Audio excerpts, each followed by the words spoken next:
Piece party के राष्ट्रीय प्रवक्ता शादाब चौहान साहब और डॉक्टर राशिद राव साहब ने थामा ऑल इंडिया मजलिस इत्तेहादुल मुस्लिमीन का दामन। जी हाँ दोस्तों, आपको बताता चलूं, आज पीस पार्टी को उत्तर प्रदेश की सियासी गलियारों में बड़ा तगड़ा झटका लगा है।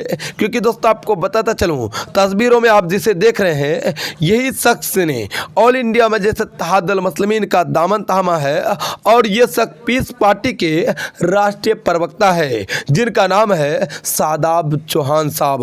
और इन्हीं के साथ इनके करीबी साथी, वो कहने की लखनऊ के सबसे धुरंधर नेता जनाब राशिद राव साहब ने भी एआईएम पार्टी का दामन थाम लिया है।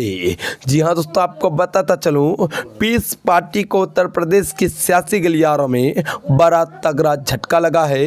क्योंकि दोस्तों आपको बताता चलूं, पीस पार्टी के राष्ट्रीय प्रवक्ता शादाब चौहान साहब और डॉक्टर राशिद राव साहब ने एआईएम पार्टी के दामन को अपने हजारों हजार समर्थकों के संग थाम लिया है।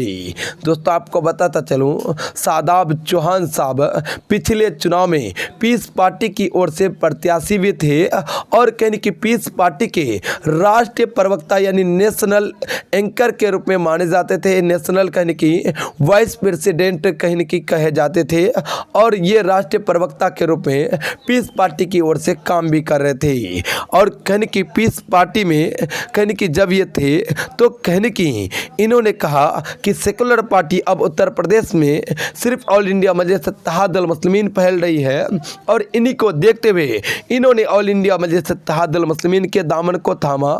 डॉक्टर अय्यूब साहब भी पिछले चुनाव में ऑल इंडिया मजलिस इत्तेहादुल मुस्लिमीन को समर्थन दिए थे और असदुद्दीन ओवैसी साहब ने भी पीस पार्टी के राष्ट्रीय अध्यक्ष डॉक्टर अय्यूब साहब को समर्थन दिए थे।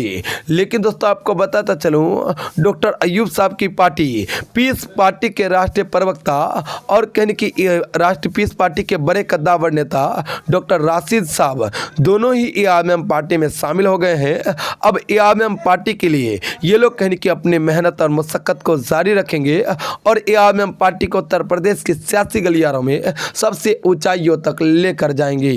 दोस्तों आपको बताता चलूं, साथ ही उम्मीदें लगाई जा रही है कि ये दोनों एआईएम पार्टी की ओर से प्रत्याशी भी हो सकते हैं आगामी विधानसभा चुनाव में। दोस्तों आपको बताता चलूं, कहने की एआईएम पार्टी को आज बड़ी कामयाबी उत्तर प्रदेश की सियासी गलियारों में मिली है और लगातार से दोस्तों आपको बताता चलूं, अब उत्तर प्रदेश में मुसलमानों की पहली पसंद ऑल इंडिया मजलिस इत्तेहादुल मुस्लिमीन मानी जा रही है। पिछले चुनाव में मुसलमानों ने कहने की कोताही की थी, कमी की थी, कहने की समझने में भूल की थी, जिस वजह से कहने की उन्होंने सरकार समाजवादी पार्टी की बनाने के लिए वोट किया था, लेकिन उनकी मंशा धरी की धरी रह गई। लेकिन इस बार लोगों का कहना है कि ऑल इंडिया मजलिस इत्तेहादुल मुस्लिमीन हमारी पहली पसंद है, हम ऑल इंडिया मजलिस इत्तेहादुल मुस्लिमीन के संग इस बार जाएंगे। लोग कह रहे हैं कि हमारी पहली पसंद अब असदुद्दीन ओवैसी साहब की पार्टी ऑल इंडिया मजलिस इत्तेहादुल मुस्लिमीन है। अब हम कहने के असदुद्दीन ओवैसी साहब को अपना रहनुमा मान चुके हैं। दोस्तों इसको लेकर आप क्या कुछ कहते हैं, आप अपनी राय जरूर बता दें।